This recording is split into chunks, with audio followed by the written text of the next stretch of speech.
Alhamdulillah, semua alhamdulillah. Dokter, senang dan bahagia sekali. Sekarang kita akan mengaji kepada guru kita bersama, dan semoga Allah Subhanahu wa taala senantiasa memberikan kita kekuatan serta keistiqomahan dalam mengkaji dan menimba ilmu di Fajar Syariah Al-Victor. Kali ini kita akan mengaji berupa ngaji Katresnan bersama guru kita bersama Bapak Dr. Kiai Haji Ilham Sumarkan MAG. Beliau adalah Ketua Lembaga Dakwah Nahdlatul Ulama Jawa Timur, dosen di Universitas Islam Negeri Sunan Ampel Surabaya, Ketua Lembaga Dakwah Khusus Majelis Ulama Indonesia Jawa Timur. Baik dulur Al-Victor, Anda juga bisa menyimak kajian pada pagi hari ini melalui aplikasi streaming Radio Al-Victor yang telah tersedia di Play Store, dan streaming Radio Al-Victor yang tersedia di Instagram Radio Al-Victor. Baik dulur Al-Victor, Anda juga nanti bisa berkesempatan berinteraksi langsung dengan beliau di 081234939390. Baik, beliau sudah hadir di studio. Mari kita sapa beliau bersama. Assalamualaikum warahmatullahi wabarakatuh, Yai. Waalaikumsalam warahmatullahi wabarakatuh. Alhamdulillah, bagaimana kabarnya, sehat ya? Alhamdulillah sehat. Mudah-mudahan semuanya sehat, yang di studio juga semuanya sehat. Dan yang di rumah, yang di kendaraan, yang sedang menyetir lalu mengikuti kegiatan kajian ngaji Katresnan iki ya muga-muga sehat semuanya, dijaga oleh Allah, dilindungi Allah. Amin, amin, amin, amin ya rabbal alamin. Sebelum masuk ke topik, mungkin ada yang disampaikan. Ya, kalau terkait dengan kapling surga masih tetap kita berusaha dan berikhtiar untuk mendapatkan tambahan-tambahan titip kapling surga itu untuk pembebasan tanah di Masjid At-Taqwa itu. Terus termasuk kemarin ketika kita ini mendapatkan hibah tanah di Jemur, itu hibahnya itu intinya untuk dijual. Hasil nanti penjualannya itu akan sepenuhnya diserahkan ke masjid untuk penambah pembebasan itu. Cuman sampai sekarang belum laku, barangkali ada yang berkenan untuk membelinya, sekaligus hitung-hitung untuk tadi itu untuk bisa menitipkan jariah di situ, monggo itu nanti bisa menghubungi kami. Ada dua, di Gang Masjid sama di Gang IAIN itu tanah itu. Ya, jadi istilahnya ada nanti yang istilahnya itu wakaf produktif, dalam arti gini, nanti ini wakaf yang selama ini tanah itu tidak menghasilkan, itu nanti kita alihkan untuk membeli tanah yang jelas-jelas nanti dibutuhkan oleh masjid. Nah itu nanti hasil penjualan itu nanti langsung sepenuhnya kita alihkan itu. Gitu. Itu cuman sampai sekarang belum terwujud karena itu masih disampaikan kepada yang mau dan punya minat untuk mengambil alih dan untuk tadi itu membeli tanah tadi itu, lalu untuk dialihkan hasilnya itu untuk membeli tanah yang bersebelahan dengan masjid persis itu. Nah itu ya, mudah-mudahan semuanya dilancarkan Allah. Amin, amin. Hari ini apa ini kajian kita itu? Ya, menanggapi dari pertanyaan yang kemarin, ya kita akan bahas sikap anak soleh soleha terhadap orang tua yang janda ataupun yang menduda. Makanya ya, sikap anak soleh itu aja sudah bisa cukup, nanti kan mewakili juga yang solehah juga nanti. Assalamualaikum warahmatullahi wabarakatuh. Waalaikumsalam warahmatullahi wabarakatuh. Bismillahirrahmanirrahim. Alhamdulillahirabbil alamin, wassalatu wassalamu ala asyrafil anbiya wal mursalin wa ala alihi wa sahbihi wa dzurriyyatihi ajmain, amma ba'd. Faqad qala ta'ala, a'udzu billahi minasyaitonir rajim. Innallaha ma'al ladzina taqaw wal ladzina hum muhsinun. Shadaqallahul adzim. Hadirin wal hadirat, kaum muslimin pendengar Al-Victor, khususnya ngaji Katresnan ingkang dirahmati Allah lan diberkahi Allah. Alhamdulillah, kita bersyukur pada pagi hari ini diperkenankan Allah untuk bisa bertemu melalui udara, melalui El Victor ini. Dalam kajian ngaji katrisnan, temanya sikap anak terhadap orang tua yang sedang menjanda, nek cara Surabaya sedang meranda dan menduda. Utamanya ketika orang tua itu berkeinginan untuk menikah lagi. Nah, apakah lalu anak itu menentang, apakah anak itu menghalang-halangi, ataukah mensupport dan memfasilitasi, kan gitu tuh. Nah, itu seperti ketika anaknya yang mau menikah, orang tua itu berarti mengorbankan segalanya gitu loh. Kalau ketika anak yang menikah, orang tua mengorbankan segalanya demi anak. Tapi kalau ketika orang tua yang menjanda dan muda itu mau menikah lagi, itu kadang-kadang belum tentu anak itu seperti itu. Masya Allah. Iya, malah kadang-kadang mengadang ya. Iya. Jadi gitu. Jadi sebetulnya dalam Islam, ketika seseorang itu menduda, dan selama ketika menduda itu dia juga masih normal dan dia juga membutuhkan belayan kasih sayang seorang perempuan yang halal, maka sesungguhnya itu sah-sah saja dan bahkan juga termasuk dianjurkan untuk menikah lagi. Masya Allah. Dianjurkan ya. Ya, secara umum kan begitu. Wa ankihul ayama minkum, nikahkanlah siapapun yang lajang di antara kamu. Lajang itu kan bisa yang masih sejaga, bisa juga yang duda, yang makanya yang tidak beristri. Sebagaimana juga yang perempuan yang masih lajang, perempuan yang sedang meranda juga begitu ya. Secara umum begitu. Nah, apakah lalu ketika duda kemudian menikah lagi atau yang meranda menikah lagi itu, ini dengan catatan ketika suami itu suami katakan yang duda tadi itu istrinya meninggal, atau istri tapi suaminya yang meninggal.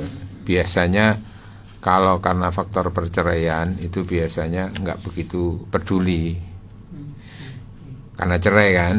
Ini yang cenderung masih sering mengganjal itu adalah ketika perpisahannya itu karena meninggal, maka masih ingat-ingat kan, iling-iling sing mati ya gitu ya. Ya baik itu yang meninggal atau karena cerai lalu statusnya itu menjadi duda atau menjadi janda pasangannya itu, ya sebetulnya dalam Islam itu sah-sah saja untuk menikah lagi. Bahkan kalau memang masih membutuhkan kasih sayang dari seorang perempuan, kasih sayang dari seorang laki-laki yang halal dan sah, itu bisa malah dianjurkan menikah lagi. Iya, itu kan juga hubungannya sebatas apabila dengan menikah lagi itu seseorang itu terhindar dari perbuatan maksiat, dari perbuatan zina, maka bisa-bisa nanti menikah lagi itu bisa menjadi hukumnya wajib. Bisa wajib itu. Wajib ya, untuk menjaga maksiat itu. Iya, karena itu kan harus dijaga itu. Kalau memang solusi yang ditempuh itu untuk betul-betul tidak berbuat zina itu adalah dengan menikah, maka bisa menikah menjadi wajib hukumnya. Tapi tentu dengan catatan laki-laki itu punya kemampuan kalau nanti menikah lagi itu dia memiliki kemampuan untuk biaya menafkahi istri yang mau dinikahi tadi itu. Kan nggak boleh menikah itu dengan modal bonek itu, bondo nekat. Akeh tunggali. Nah, kalau perempuan mungkin tidak disyaratkan untuk punya biaya tadi itu, karena nanti yang wajib membiayai pernikahan itu kan perempuan. Nah, biasanya sikap anak terhadap orang tuanya yang menduda atau yang menjanda itu, antara duda dan janda itu sikap anak itu bisa berbeda. Ketika orang tua itu adalah laki-laki, pihak laki-laki yang menduda itu. Kemudian kalau menikah lagi, biasanya anak itu tidak terlalu begitu nggak begitu terlalu ada semacam kayak menghalang itu. Ya, walaupun kalaupun ada itu biasanya anak perempuan yang biasanya sering merasa itu apa? Gak nyaman gitu ya. Iya, ketika ayahnya yang menduda tadi menikah lagi itu, terus anak itu punya pikiran, wah ayah ini mengkhianati ibu yang sudah meninggal gitu ya. Ya kan bisa begitu. Atau yang kedua ya nanti khawatir nanti kalau menikah lagi itu ibunya yang dinikahi atau menjadi ibu tiri ya, itu tidak bisa bersikap seperti ibu yang melahirkannya, sehingga muncul lagu ayah ya ibu tiri ya, hanya cinta kepada ayahku saja, tapi bila ayah tiada ku dicaci dan dimaki gitu ya. Ya, lagu ini dalai kan. Itu. Tetapi nanti itu akhirnya keputusan itu kembali kepada ayah tadi itu yang menduda tadi itu. Cuman gampangannya itu protes dan pertentangannya anak itu mungkin tidak terlalu besar gitu loh. Seorang ayah itu yang menduda tadi ketika menikah lagi itu. Nah dalam hal ini memang ayah yang mau menikah lagi itu tentu tidak serta-merta menikah saja. Ayah yang bijak tentu ketika menikah lagi itu pertimbangannya kira-kira bisa menerima anak-anak saya bisa menerima apa tidak, itu kan akhirnya kan hubungannya dengan akhlak itu yang dipilih itu ya. Terus menikahnya lagi tadi itu kira-kira dengan perempuan yang kayak apa, itu kan juga menjadi pertimbangan itu. Masya Allah, ada banyak pertimbangan ya. Ada pertimbangan hukum, ada pertimbangan akhlak kan itu. Yang jelas secara hukum laki-laki itu mau menikah lagi itu ya malah dianjurkan kalau menduda itu. Ya seperti Rasulullah dulu kan sempat menduda toh. Beberapa waktu setelah Bunda Khadijah meninggal. Lalu menikah lagi. Karena anak-anak kan nggak ada yang protes ketika Rasulullah menikah lagi itu. Cuman sempat kadang-kadang itu kok melihat Rasulullah itu di depan anaknya, atau katakan itu mungkin di antara sebagian putrinya dalam hal ini Fatimah, kok melihat ayahnya itu dirasa pandangan anak ya kok kurang adil, itu sempat ya nyampe ke Rasulullah, ya jenengan kok kali ibu kok kelihatannya gitu kan. Lebih banyak diantaranya itu yang sering diriwayatkan itu kan memang sering banyak dengan Aisyah gitu, sehingga kok jenengan itu ketinggalan kok mboten adil nggih Pak. Ya. Walaupun adil itu kan sejikan, kadang-kadang itu kan bersifat tidak harus sama gitu loh. Nah, tapi Rasulullah, Fatimah, kamu senang nggak sekiranya kalau ayah itu senang dan bahagia? Nggih seneng ya, ya sudah itu aja. Ya, jadi begitu. Nah, jadi ya enggak apa-apa sebetulnya menikah lagi, tapi dengan pertimbangan sekiranya dengan itu si istri yang dinikah itu bisa menerima anaknya, dan kalaupun awal-awal anaknya itu kadang-kadang itu enggak begitu bisa menerima karena ada perubahan ibu baru itu, iya kan gitu. Itu bagaimana lalu si istri itu mampu untuk memposisikan dirinya itu betul-betul sebagai orang yang baik, terus juga punya perhatian kepada anak-anaknya tadi dari suami yang ada itu. Kalaupun punya anak juga, bagaimana kemampuan untuk mempertemukan antara anak diri yang dibawa, anaknya tadi yang dibawa perempuan itu dengan anak yang dari ayah tadi itu. Ya memang itu banyak pertimbangan ketika sudah menduda dan menjanda itu. Ya apalagi punya anak itu tadi itu. Sama-sama punya anak. Ya, ya kan itu. Nah kemudian dari sisi yang lain ketika yang ibu ketika yang mau menikah lagi itu adalah ibu atau janda, itu biasanya anak itu lebih sangat perhatian lagi, sangat pertimbangan sekali itu. Tapi yang jelas anak itu tidak dalam kapasitas sampai menghalang-halangi itu tidak bisa. Jadi anak itu mungkin batasannya adalah memberi pertimbangan, memberi saran. Tidak masuk ikut campur gitu ya. Dia memberi pertimbangan itu aja. Nggak sampai memutuskan gitu ya. Kalau sekiranya itu pertimbangannya sudah bagus, malah kalau bisa memfasilitasi. Masya Allah. Iya, itu bagian daripada juga kesolehan itu. Nah, hubungannya nanti terus pikirannya, wah ibu ini berarti mengkhianati papa, umpamanya begitu. Iya. Biasanya gitu. Jadi jangan sampai salah kaprah. Kita melihat dari sisi agama. Ketika orang menjanda, ketika orang itu menduda lalu menikah lagi, itu tidak bisa dikategorikan pengkhianat cinta, itu enggak. Oh, tidak bisa seperti itu ya. Pokoknya ini istilahnya selama perpisahannya itu bukan karena perceraian loh ya. Ini karena memang karena kematian, itu memang yang sensitif itu di situ. Nah, jadi begini, ada contoh kan, istri Rasulullah yang pertama kali dinikahi setelah Khadijah meninggal itu kan Ummu Saudah. Ummu Saudah itu suaminya kan meninggal lebih dulu. Sebelum dinikahi Rasulullah itu meninggal. Padahal suaminya itu juga ahli surga, sahabat, setia mendampingi Rasulullah, termasuk hijrah kemana-kemana itu ikut.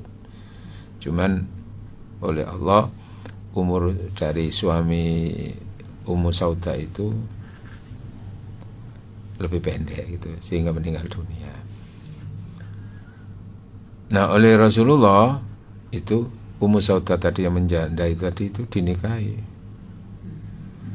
Nah, apakah lalu Ummu Saudah itu bisa dikatakan mengkhianati suaminya, padahal suaminya juga ahli surga, semuanya baik? Jawabannya tidak. Ya, tidak mengkhianati. Toh begini, nanti orang meninggal itu akan merasakan enak dan tidak enak itu sangat terkait dengan apa yang baik menurut Allah, yang boleh menurut Allah. Karena yang berjalan di situ kalau sudah di alam barzakh, di alam akhirat itu ukurannya adalah bukan egoisnya itu, bukan. Di dunia ketika menghalang-halangi ini kan itu kan hubungannya dengan egonya dirinya. Manusiawi. Oh, kalau suami saya menikah lagi maka akhirnya nanti kepentingan saya nanti terkurangi, kan itu ya. Sebagaimana nanti nanti itu akan keulangan ini, kehilangan belonjoi kurang dan seterusnya itu. Tapi kalau orang itu kalau sudah mati, nanti yang jalan itu adalah apa yang benar dan baik menurut Allah, itu yang dirasakan, diterima. Makanya digambarkan la yasma'una fiha lagwa wala ta'thima. Di surga itu tidak akan pernah engkau dengar kata-kata yang jorok, kata-kata yang pedih, kata-kata yang menyakitkan, yang mengumpat. Tapi yang adalah salama damai. Maka hubungannya dengan Ummu Saudah tadi itu, ketika Ummu Saudah itu dinikahi Rasulullah, tentu suaminya Hamam bin Sakron yang meninggal itu tahu itu. Dan kalau sekiranya dengan itu Ummu Saudah itu lebih merasa bahagia dan lebih terjaga, itu ikut ridho itu suaminya itu. Ridho ya. Iya. Karena nanti dia akan dapat sendiri dari Allah juga gitu loh.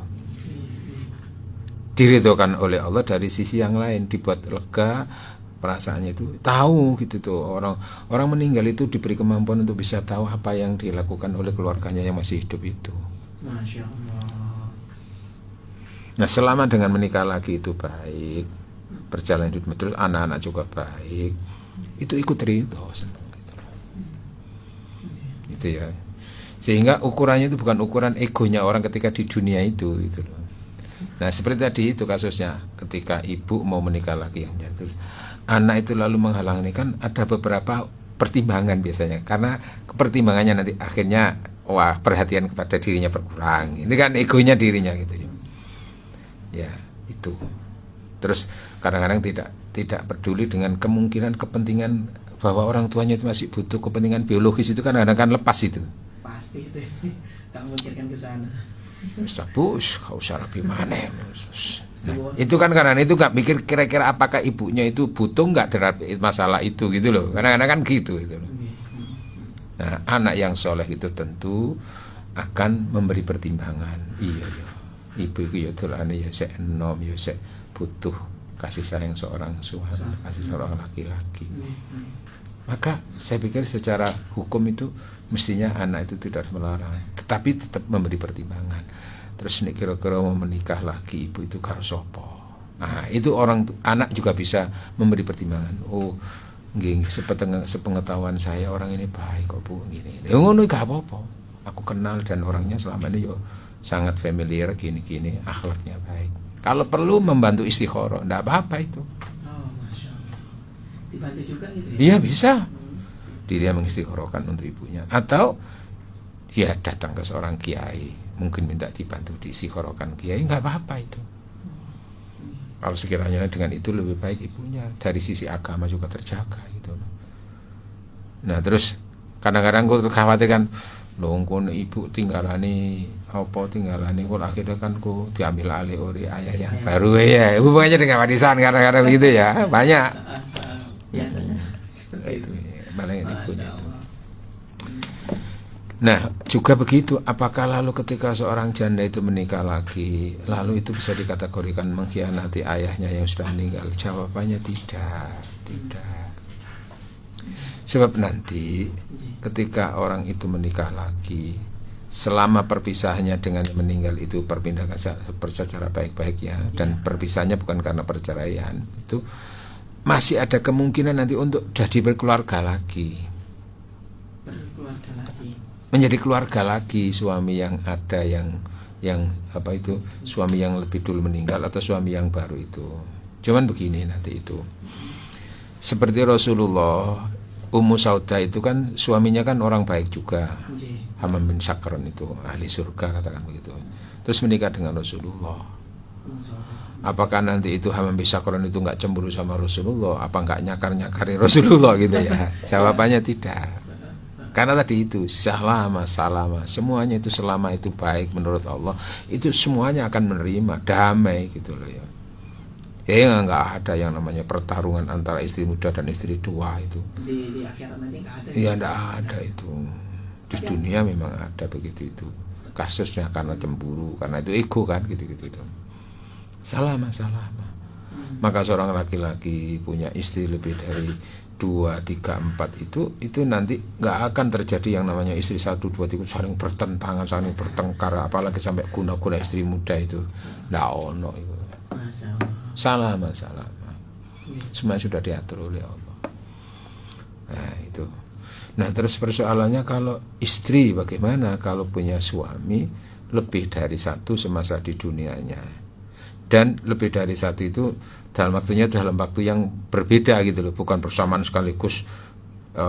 Dalam waktu yang bersama itu dia punya istri 3 atau 2 itu enggak, tapi sempat meninggal atau cerai, kemudian kalau cerai sudah nggak ada hubungan lagi nanti setelah itu.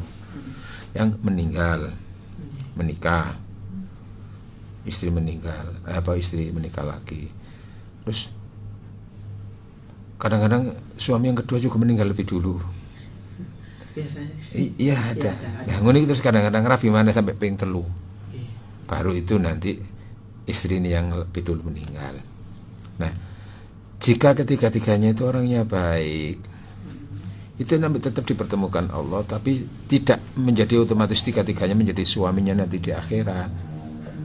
Karena nggak mungkin seorang perempuan itu bersuami lebih dari 1. Dan nanti puncak kebahagiaan seorang perempuan itu bukan persoalan kepada seorang suami tadi itu, beda nanti. Kecenderungannya kalau laki-laki itu pusat kebahagiaan, puncak kebahagiaan itu hubungannya dengan perempuan, makanya bersama istri-istri menikah. Tapi kalau seorang perempuan nanti itu ya di samping kalau sudah punya suami yang ada tadi baik di dunia atau suami di akhirat itu nanti pusat kebahagiaannya itu diantaranya hubungannya dengan perhiasan-perhiasan itu. Perempuan itu diberi perhiasan, ini senang. Ya ada naluri yang berbeda di situ gitu loh, ya. Senang itu. Nah, ketika seorang perempuan yang menjanda tadi terus menikah lagi, orangnya baik, menikah lagi orangnya baik, itu masing-masing nanti itu apakah ketiga-tiganya menjadi suami di akhirat? Jawabannya tidak, mesti hanya salah satu. Oh, dipilih salah satu ya? Salah satu, dan itu tidak berdasarkan mana yang lebih dulu atau mana yang terakhir atau yang tengah, enggak. Tapi ukurannya oleh Allah akan diseleksikan yang terbaik akhlaknya. Kalau yang pertama itu yang terbaik akhlaknya, ya berarti itu. Kalau yang kedua yang terbaik akhlaknya, yaitu. Kalau yang ketiga yang terbaik daripada yang pertama dan kedua, ya yang ketiga itu. Dan semuanya akan ridho gitu. Menjalani, iya. Ya sebagaimana di dunia kan juga ada toh seorang istri juga ridho suaminya menikah lagi, bahkan kadang-kadang mencarikan itu pasangan itu, ya ada yang gitu-gitu itu. Ukurannya pokoknya menurut agama ya oleh, dan saya yakin suami saya nanti juga tidak akan menterlantarkan saya, dan dengan ini pun suami saya bahagia, aku pun bahagia bersama dengan bersama adik-adik yang lain, istri-istri yang lain, maksudnya begitu ya. Bisa kan begitu. Seperti kasusnya yang di Mojokerto itu, Yai Mahmud Sobari itu kan istrinya 4 itu tinggal satu yayasan, satu rumah itu. Nah itu istri yang kedua ketiga keempat itu yang mencarikan juga istri pertama. Jadi akhirnya istri pertama itu seperti ibu, seperti ustadznya gitu, membimbing daripada istri-istri yang lain itu, memberi tugas. Termasuk nanti kalau beli apa-apa itu yang membelikan istri pertama. Iki bagian sampean, iki bagian sampean ngono. Di Singapura itu istri pertama. Pakai manajemen. Nah, mungkin ada hal tertentu yang istri pertama itu mungkin tidak selihai dengan istri yang kedua dan ketiga itu. Itu yang nanti juga mungkin dari sisi kepentingan biologis istri pertama sudah tidak begitu intens, atau mungkin kepentingannya nggak terlalu besar gitu. Nah, itu nanti diserahkan kepada istri yang lebih muda-muda itu. Ya itu bukannya dengan hati tadi itu ukurannya itu.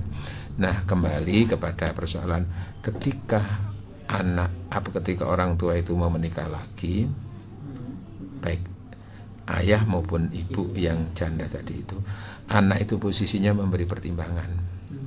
Kalau sekiranya itu dirasa kok pilihannya ibu itu modelnya kok laki-laki koyok ngene membahayakan, nih iso ya memang sampai pun sampean teman-teman karo iku wis sembuh aku gak melok ngurusi sampean ya udah ono apa-apa ngono bisa. Tapi karena dengan yakin bahwa laki-laki yang dipilih itu laki-laki yang jelas-jelas di mata anak-anak itu adalah laki-laki yang brengsek. Bukan brengsek loh, ono brengsek, brengsek. Nek brengsek itu brengoseksi. Nek brengsek itu amburadul wis, kelakuane pecat gak karu-karuan itu. Temen rusak nggobone sampean karo iku aku seru wong itu bisa. Kalau perlu sampai tingkatannya itu. Apalagi kalau sampai tingkatan ini nanti gampangannya itu melanggar agama. Maka bisa itu anak itu. Temen ojo lho iku. Iki persoalannya bukan aku gak rido sampean kawin itu bukan, tapi ojo karo iku. Ngono gitu loh ya. Tapi kalau memutuskan ya. Enggak memutuskan. Nggak bisa, ya tetap sifatnya itu tadi itu memberi pertimbangan itu. Cuman pertimbangan ada pertimbangan halus, ada pertimbangan yang kalau dirasa itu kalau menikah lagi itu dalam pandangan anak itu betul-betul akan rusak agamanya atau apanya itu, bisa juga seperti itu. Nah mungkin pertimbangan ibu tadi kurang mapan atau apa itu anaknya yang lebih dewasa, bisa saja kan begitu tuh. Ya, itu bisa itu. Tapi kalau sekiranya dalam pandangan anak itu laki-laki yang menikahi lagi itu baik menurutnya ini.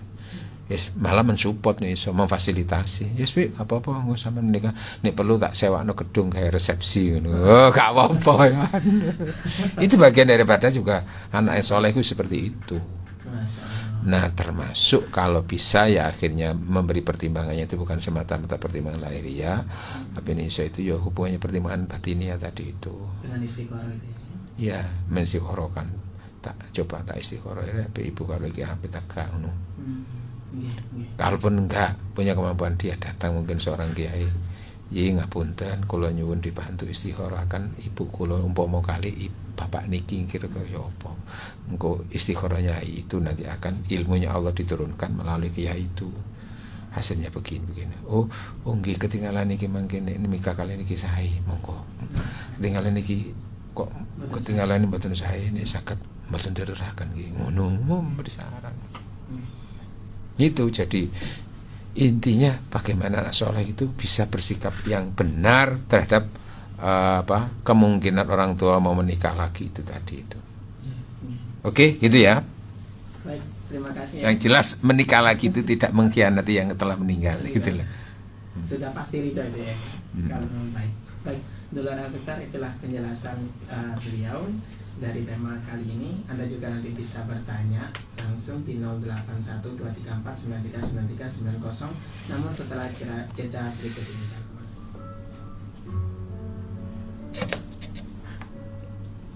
Baik ya, kita lanjutkan kembali ya. Ada penelpon, kita terima ya. Penelpon pertama. Ya.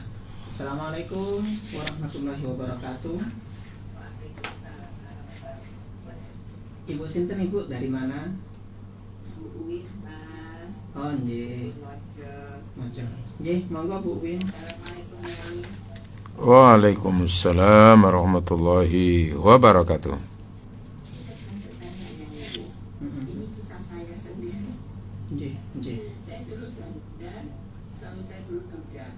Memang tidak setuju suami saya dulu menikah lagi. Suami saya duda 5 tahun, saya janda 10 tahun. Tapi karena niatan baik, jadi suami saya itu meminang saya ke orang tua saya itu sendiri. Sendiri. Sendiri karena anaknya tidak ada yang setuju. Mm-mm. Nggih. Pada waktu itu saya tidak setuju. Terus saya ditanya, kalau memang ini namanya baik, insya Allah saya juga niatnya ini sunnah Rasulullah. Sawah ya, saya gitu. Ya, anak jenengan gimana sikapnya anak jenengan, Bu? Anak saya cuma 1. Mm-mm. Waktu itu anak saya masih 10 tahun. Mm-mm. Sudah saya ketikan dulu. Dimatikan aja nggak apa-apa, Bu. Ngapunten. Biar nggak ada Terus kritik. ya itu akhirnya anak saya kan waktu itu masih belum paham ya. Terus Ya, belum begitu paham ya. anak dari suami saya kan ada yang setuju. Nggih, nggih. Terus akhirnya terus Kenapa? Kita menikah. Menikah pun waktu lamaran itu yang ngantarkan juga teman-temannya. bukan anak-anaknya. Bukan, nggak ada. Nah, iya. Menikah pun nggak ada anaknya. Mm-mm. Nah itu kan karena saya niatnya itu ibadah, ya saya hanya gini kasihan waktu itu. Saya katakan sama ayah saya, tidak semua orang tua itu beruntung punya anak banyak mau merawat orang tuanya. Sekarang orang tuanya tidak boleh menikah lagi, tapi anak-anaknya tidak peduli. Itu bagaimana ya? Saya gitukan ayah saya dulu. Di situ saya Bismillah, saya saya ke ustaz saya kasih sudah Bapak insya Allah kuing lanjutkan aja. Nah, karena niatan baik, saya tunjukkan ke anaknya kalau saya nikah sama bapaknya ini tidak karena hartanya. Suami saya ajak keluar dari rumahnya, saya ajak waktu itu saya belum bisa kontrak kos saya. Nggih. Mau enggak? Mau suami saya. Suami saya dalam keadaan sakit. Saya menikah dengan suami saya kayak perawat yang perawat apa ya? Yang dinikahi ya, perawat yang sah. Iya, perawat yang dinikahi ya. Ya, sampai mau meninggal pun akhirnya anak-anaknya itu memang mengerti. Akhirnya ya sama saya senangnya biarpun saya usianya masih muda daripada anak lain. Beliau itu manggil saya ibu. Tetap biarpun waktu itu manggil saya ibu.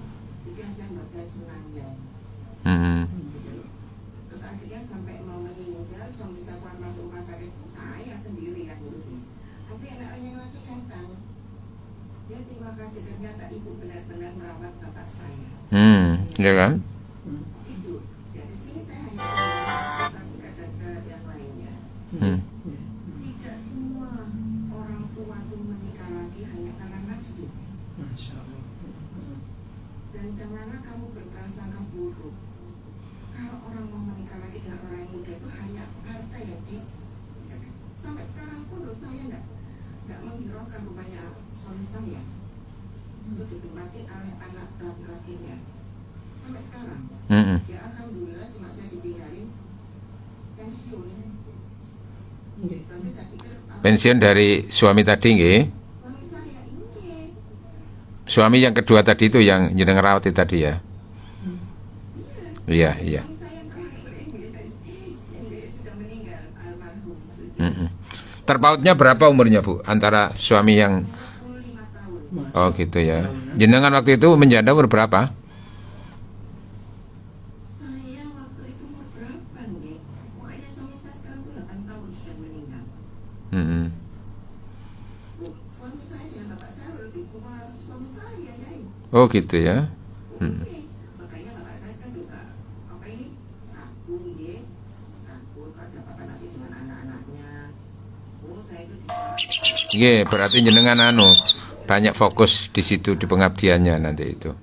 Iya, cuma ayah saya berpesan, kamu menikah dengan bapak ini kamu nggak bawa apa-apa. Rumah apa yang ada itu haknya anaknya karena dapatnya dari istri yang pertama. Mm-mm. Saya pegang dari almarhum bapak saya. Mm-mm. Bapak saya sudah meninggal kan.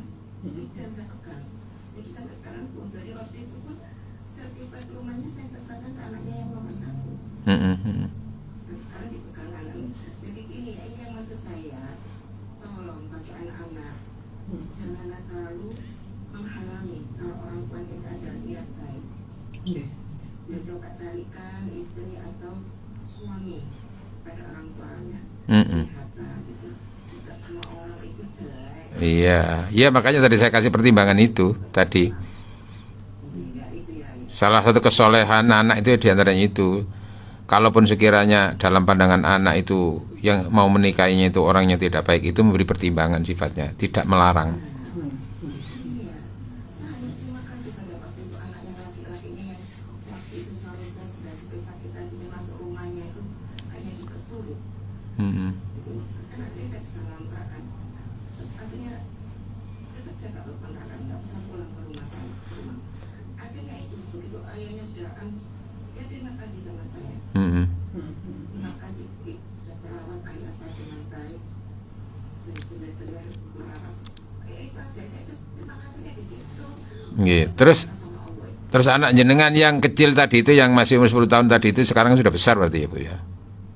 Mungkin ya bisa alhamdulillah di sini mungkin anak saya sekarang masih jadi cobaan buat saya. Mm-mm. Ya semua orang kan pengennya punya anak ya enggak, bukannya anak enggak ya enggak, cuma ya tetapi hidup dia saya itu dia anak saya anak yatim dulunya kan saya itu kan Nggih. Nggih. Nggih, nggih. saya yang bisa saya sampaikan. Ya oke. Ya dah. Untuk yang lain mohon maaf bila ada kata yang salah. Itu aja. Mm-mm. Assalamualaikum warahmatullahi wabarakatuh. Waalaikumsalam warahmatullahi wabarakatuh. Ya itu, tadi kan saya sampaikan itu. Jadi tidak serta-merta menikah lagi itu lalu mesti diasumsikan mesti buruk, itu tidak bisa ya. Jadi ya anak juga begitu tadi itu. Sifatnya itu memberi pertimbangan. Kalau sekiranya menikah lagi itu intinya tidak menghalangi. Tidak menghalangi. Sekiranya itu ketika jelas-jelas menurut syariat itu yang salah, baru di situ sebisa mungkin anak itu menghadang, dalam arti jangan sampai terus. Contoh umpamanya kan yang jelas-jelas diharamkan itu kan menikah dengan beda agama. Nggih. Nah itu di situ. Wis ta Bu, sampean menikah oh kamu apa ojo iki persoalan agama Bu. Nah itu baru di situ. Masya Allah. Nggih. Tapi kalau sifatnya hanya berdasarkan perasaan aja gini-gini itu ya tadi itu memberi pertimbangan anak itu. Ya jadi buktinya ini kan tadi kan anak-anaknya tadi yang suami menikahinya tadi kan perasaannya itu nanti gini-gini paling itu nanti kalau menikah dengan ayah saya itu paling ngentekno warisannya apa itu kan gitu kan. Nggih. Ya, kenyataannya kan yang lebih dominan kan ibu ini justru malah yang banyak berperan untuk merawat ayahnya tadi itu. Setelah itu baru tahu dia baru terima kasih kan itu tuh. Ya itulah. Makanya tidak bisa kebiah uya gitu loh. Ya. Jadi kalau misalkan begini ya, misalkan ada janda gitu yang kemudian sudah tidak ingin niat untuk menikah lagi, tapi mau dilamar dengan duda yang lain. Kalau misalkan menolak itu bagaimana? Apakah dosa atau bagaimana? Loh, menolak dilamar itu ya haknya kan, boleh. Ya, boleh. Dia kalau sudah punya keputusan, aku nggak mau menikah lagi, aku lagi aku wis gak butuh urusan biologis ini, aku wis tak mikir ibadah kepada Allah aja. Aku ini daripada nanti aku ketika menikah lagi itu ndak bisa melayani ini bisa. Tapi kalau tadi dengan pertimbangan aku ingin mengabdi, ya malah bagus seperti tadi. Ini artinya kan nggak banyak berharap dari sisi kepentingan biologis, nggak banyak berharap dari kepentingan tinggalan. Tapi dengan itu dia akan lebih menyempurnakan agama. Jadi idza tazawwajal abdu, apabila seorang hamba menikah lagi itu menyempurnakan agama, itu berlaku untuk yang masih perawan, berlaku masih untuk yang jejaka, dan juga berlaku yang sudah duda maupun janda. Itu berlaku dengan menikah lagi, itu menyempurnakan agama itu di situ. Karena nanti dari sisi ketika sudah menikah lagi berstatus sebagai seorang suami atau istri itu, nilai ibadahnya pun beda dengan ketika masih menduda itu. Gitu loh ya. Ketika makanya Imam Ahmad itu kan pernah saya sampaikan, itu Imam Ahmad diriwayatkan itu istrinya lebih dulu meninggal, 3 hari berikutnya menikah lagi. 3 hari. Imam Ahmad itu, ya kan laki-laki kan nggak pakai masa iddah, ya nggak ada masa iddah, hanya persoalan perasaan aja kan itu. Iya, biasanya perasaan. Sehingga muncullah ya kuburan ibu jone sek kering, apa kurung kering, sek teles kabeh wis rabi maneh. Akhirnya pendino nggawa kipas angin nang kuburan dikipasi jeneng kering, utawane perlu diobong. Jeneng kering. Nah itu Imam Ahmad ditanya oleh santrinya, Mbak Yai jenengan niki kok pun rabi malih wong punya mawon nembe sedo. Jawabannya apa? Iya, inni akro an alqallah. Aku tidak ingin, aku tidak suka kalau sewaktu-waktu saya bertemu dengan Allah. Artinya umur itu kan nggak tahu berakhirnya kan itu toh. Aku tidak ingin sewaktu-waktu aku dipanggil oleh Allah itu dalam keadaan aku dalam keadaan jomblo. Masya Allah. Karena beda nilainya itu. Gitu loh ya.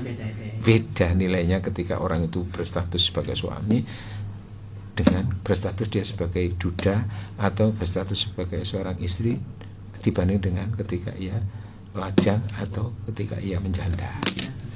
Ada di situ. Ya tinggal tadi itu meramunya, merawatnya bagaimana itu tadi itu, mengaplikasikannya itu sehingga fokusnya nanti fokus kemanusiaan.